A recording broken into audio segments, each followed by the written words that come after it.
Maka apabila terdapat pembantu Bapak Presiden yang tidak menunjukkan kinerja sebagaimana yang diharapkan dalam menjalankan visi dan kebijakan Presiden, maka dengan segala hormat izinkanlah kami Bapak Presiden untuk menyampaikan teguran politik secara terbuka, konstruktif, konstitusional, tanpa menimbulkan kegaduhan dan dilandasi saling menghormati dalam rapat-rapat alat kelengkapan Dewan DPR RI, sehingga visi misi Bapak Presiden dalam Astacita dapat terlaksana dengan baik.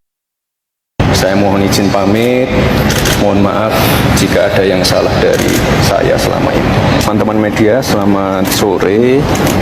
Hari ini kami mengantarkan surat pengunduran diri kepada Bapak Ketua DPRD Kota Surakarta, dan untuk selanjutnya agar diproses sesuai mekanisme yang ada. Gitu. Alasan pengunduran diri atau? Dan saya mohon doa dari teman-teman media semua, semoga semuanya dilancarkan. Saya juga terima kasih sekali lagi untuk teman-teman media, terima kasih sudah ikut mengawal program-program pemerintah di 3 tahun terakhir ini. Terima kasih sudah menjadi teman yang baik untuk saya, memberitakan hal-hal yang positif tentang perkembangan, dan saya mohon izin pamit, mohon maaf jika ada yang salah dari saya selama ini. Yang bertanda tangan di bawah ini, nama Gibran Rakabuming Raka mengajukan pengunduran diri Wakil Presiden terpilih dalam pemilihan umum tahun 2024. Demikian untuk dapat ditindaklanjuti sebagaimana mestinya. Atas perhatian dan kerjasamanya diucapkan terima kasih. Purnawirawan prajurit TNI yang sangat serius mengusulkan pemakzulan Gibran. Secara objektif harus kita akui, harus saya akui, Gibran memang layak dimakzulkan. Pertama, dari prosesnya memang tidak patut, kemudian kapasitas dan kapabilitas yang bersangkutan juga sangat tidak memadai, belum lagi kalau ditambah memang terkait dengan fufu-fafa, terkait dengan keraguan masyarakat terhadap ijazahnya. Gibran ini adalah termasuk nepo baby, lahir dari dinasti politik yang dibangun bapaknya. Saya kira memang layak Gibran ini dimakzulkan. Purnawirawan prajurit TNI yang sangat serius mengusulkan pemakzulan Gibran. Secara objektif harus kita akui, harus saya akui, Gibran memang layak dimakzulkan. Pertama, dari prosesnya memang tidak patut, kemudian kapasitas dan kapabilitas yang bersangkutan juga sangat tidak memadai, belum lagi kalau ditambah memang terkait dengan fufu-fafa, terkait dengan keraguan masyarakat terhadap ijazahnya. Gibran ini adalah termasuk nepo baby, lahir dari dinasti politik yang dibangun bapaknya. Saya kira memang layak Gibran ini dimakzulkan. Saya kira 2025 ini sehingga barisan atau yang baru Pak, atau gimana? Jadi soal target saya akan bilang kita akan lihat sama-sama perkembangan pembahasan. Kalau lanjut lebih cepat, kita tidak akan memaksakan kalau seandainya masih terjadi hal-hal yang belum bisa disepakati. Respon mungkin melihat sekarang situasi dengan Israel dan juga konflik di Timur Tengah, apalagi ada andil Amerika Serikat juga, ini adakah dorongan kan dari DPR untuk segera mengisi jabatan posisi dubes Amerika Serikat di Indonesia? Kami dapat informasi dari pemerintah bahwa beberapa pos penting itu orangnya sudah siap dan sudah siap juga dikirim ke DPR untuk dilakukan sesuai mekanisme yang ada di DPR. Berarti namanya sudah ditetapkan gitu ya? Namanya sudah di DPR, tapi sudah diinformasikan, tapi kita akan tunggu resminya nanti dari pemerintah. Ada beberapa mungkin pada yang dikirimkan namanya Saya belum tahu, nanti kita lihat. Dari DPR kriteria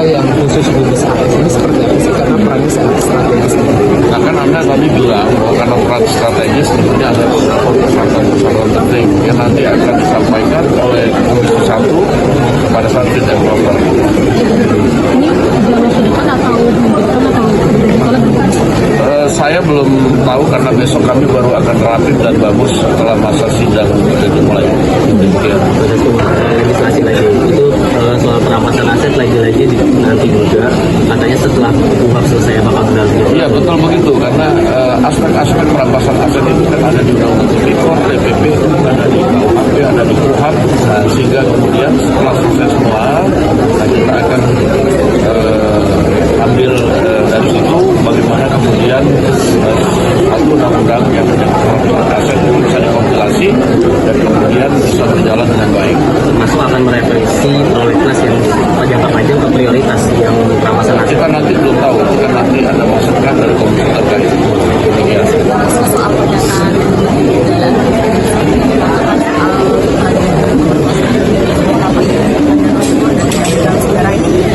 akan mendorong Komisi 10. Komisi terkait saya dengar akan meminta menteri yang bersangkutan memberikan keterangan DPR.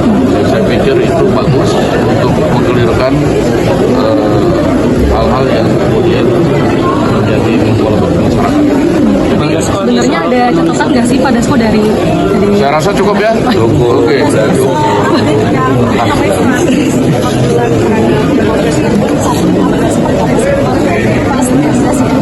Ya, tapi suratnya secara resmi dari Sekretariat Jenderal belum dikirim ke pimpinan. Dan biasanya kalau dikirim itu akan dibahas di Rapim dan Bamus yang sesuai mekanisme yang baru akan dilakukan mungkin besok atau pekan depan. Demikian. Mungkin jadi soal kayak surat seperti itu masih diklarifikasi. Kenapa? Jadi begini, kami juga mendapat surat dari juga itu kan forum purnawirawan. Ini juga ada beberapa surat yang mengatasnamakan juga purnawirawan. Kan purnawirawan ini kan banyak. Jadi kita mesti sikapi hati-hati dan kita akan kaji dengan cermat sebelum kemudian ada hal yang diambil oleh lembaga Dewan Perwakilan Rakyat. Demikian. Belum ada statement mengenai konflik Iran dan Israel. Apakah akan ada statement berikutnya atau DPR mendesak? Saya nggak tahu, nanti tanya dengan pemerintah aja. Oke. Menyerang benua kapan kan 2002. Gila kalau nanya banyak bayar. Kemudian semua sejarah menuai kritik dari publik karena ini banyak kepentingan dari penguasa begitu. Perspektifnya dari penguasa. Nah begini, kita kan nggak tahu. Jangan kemudian menuduh sepihak ada kepentingan dari penguasa loh. Kan itu kan baru nanti akan didalami oleh Komisi 10. Nah setelah didalami baru diambil kesimpulan. Jangan diambil kesimpulan sekarang. Nggak boleh begitu.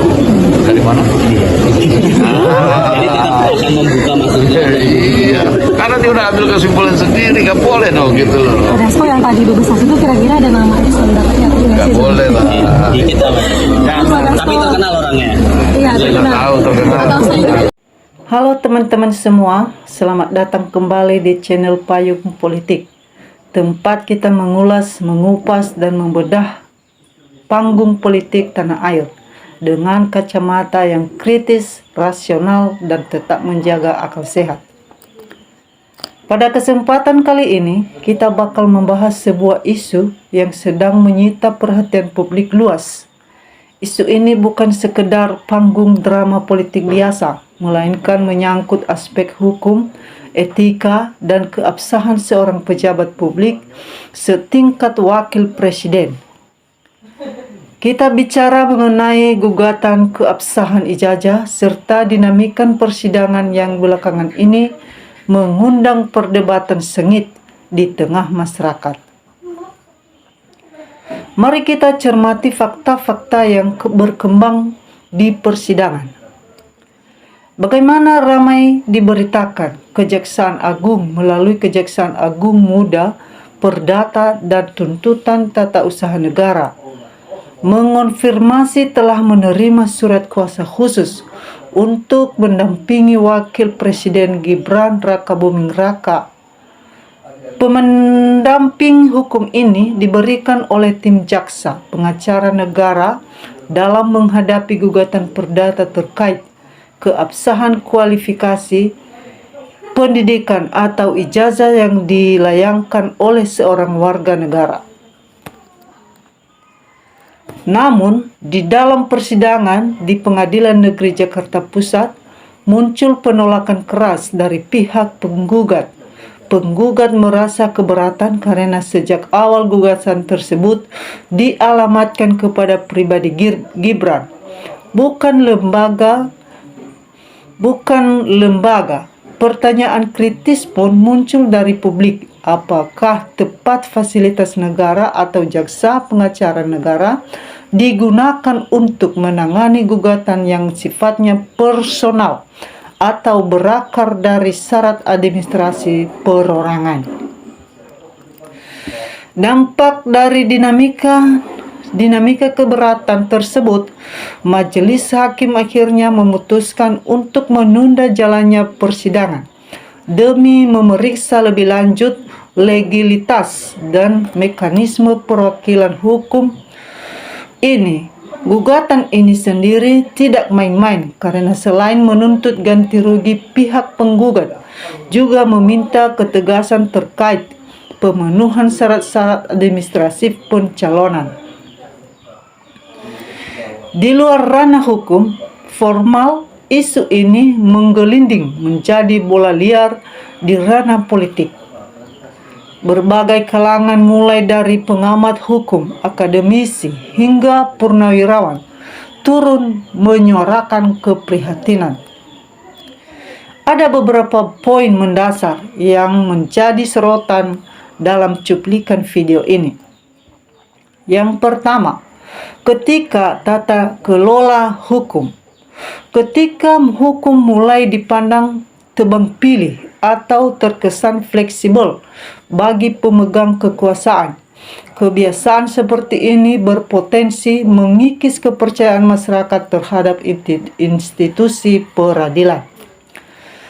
2. Standarisasi kualifikasi pemimpin.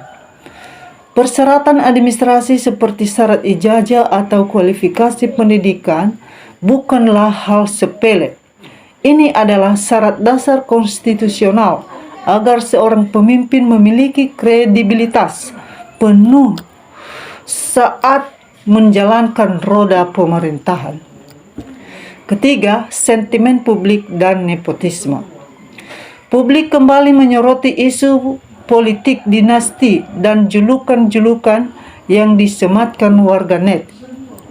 Ini mencerminkan adanya dahaga publik akan pemimpin yang betul-betul lahir dari proses meritokrasi yang jujur dan adil.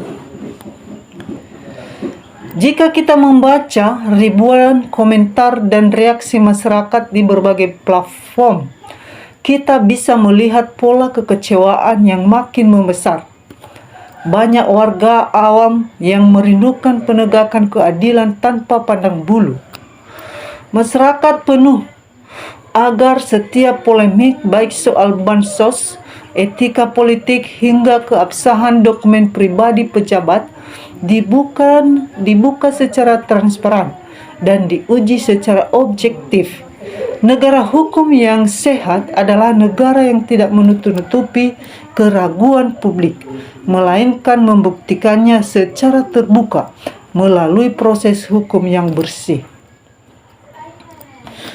Teman-teman sekalian, kita tentu berharap agar proses persidangan yang sedang berjalan dapat memberikan kepastian hukum yang seadil-adilnya.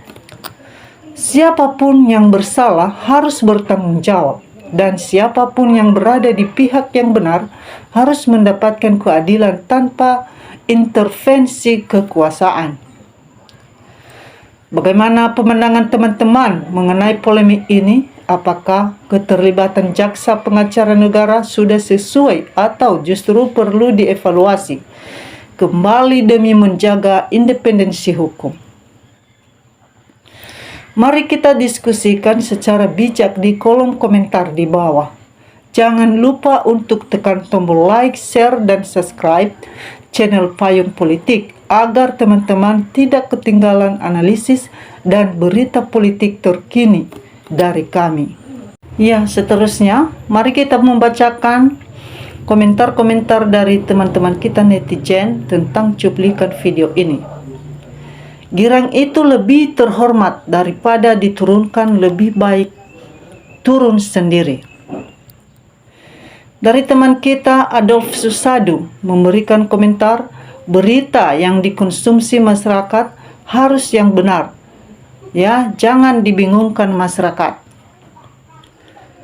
Teman kita Irwan Bune memberikan komentar, apabila Undang-Undang Dasar Perampasan Aset dan hukum mati tak disahkan DPR, bubarkan saja.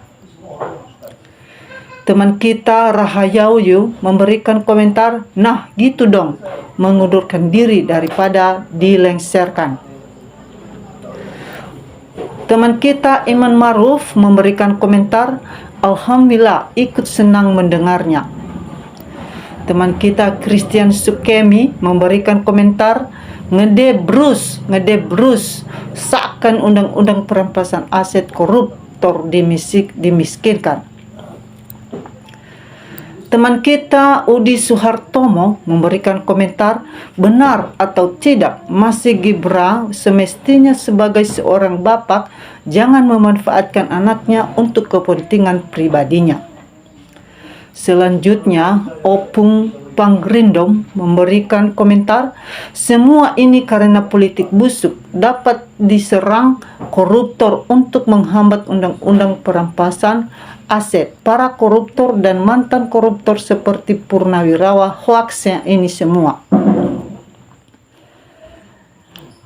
Pendapat daripada teman kita Jelajah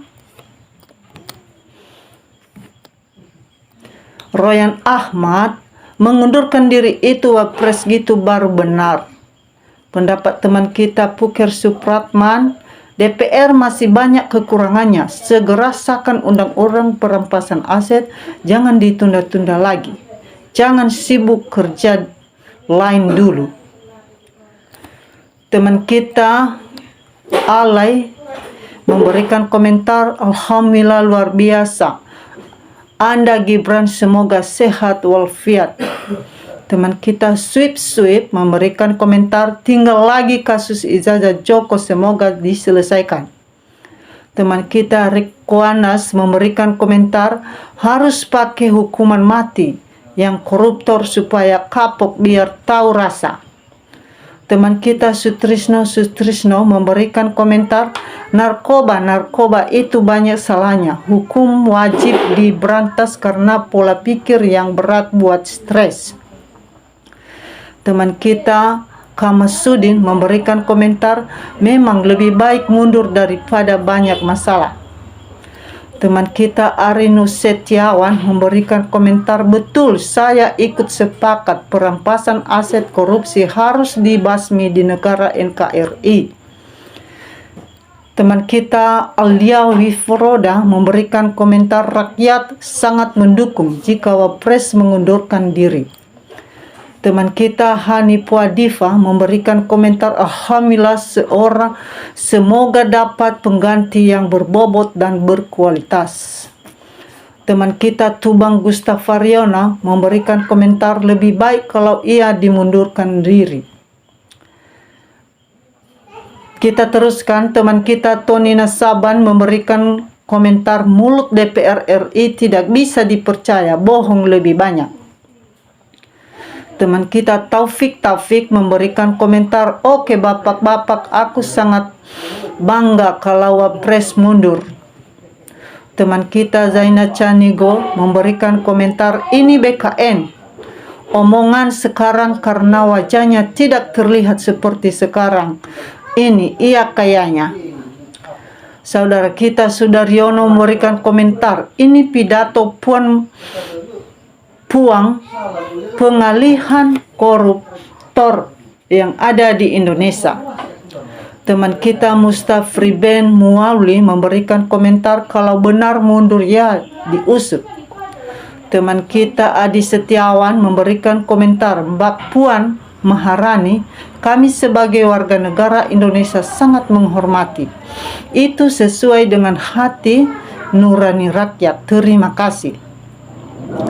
Teman kita Ikfinitik memberikan komentar, seorang pemimpin bangsa harus berlayak dan berkemampuan.